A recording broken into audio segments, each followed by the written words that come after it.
Welcome back. അപ്പോൾ ഇന്നലെ ഒരു നൈറ്റ് ഷിഫ്റ്റ് ചെയ്യുന്നു. അത് കഴിഞ്ഞതാ നമ്മൾ നേരെ റൂമിലേക്ക് പോവാണ്. ഇനി 2-3 സോഫക്കാണ്. എന്തായാലും റൂമിലെത്തി നല്ലോണം ഒന്ന് ഫ്രഷപ്പായി. അടുത്ത പരിപാടി ജിമ്മിന് പോക്കാണ്. ഇതൊന്നും ഡെയിലിയുള്ള റൂട്ടീനല്ല.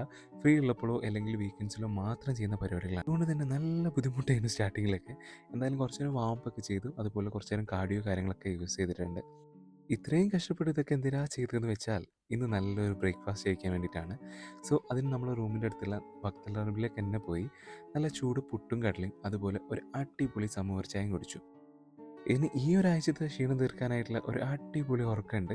ആ ഉറക്കമൊക്കെ ഉറങ്ങി ഈവനിങ് ആണ് എണീച്ചിട്ടുള്ളത്. ഫ്രഷപ്പായി നേരെ പോയി ഒരു കട്ടനടിച്ചു. ഓഫ് ആയതുകൊണ്ട് തന്നെ ഇനി പുറത്തേക്ക് ഇറങ്ങണം. ഇന്ന് ഡിന്നർ കഴിക്കാനായിട്ട് മെഹഫിൽ ബിരിയാണിയിലേക്കാണ് പോണത്. കിസൈസിലുള്ള മെഹഫിൽ ബിരിയാണിയിലാണ്. ദുബായിലുള്ള വൺ ഓഫ് മൈ ഫേവറേറ്റ് ബിരിയാണിയാണ് മെഹഫിൽ ബിരിയാണി. ഒരു പയ്യോളി ചിക്കനും ബിരിയാണിയുമാണ് ട്രൈ ചെയ്തിട്ടുള്ളത്. അൽഹംദുലില്ലാ മനസ്സും വയറും നിറഞ്ഞ് കിടിലൻ ബിരിയാണിയായിരുന്നു.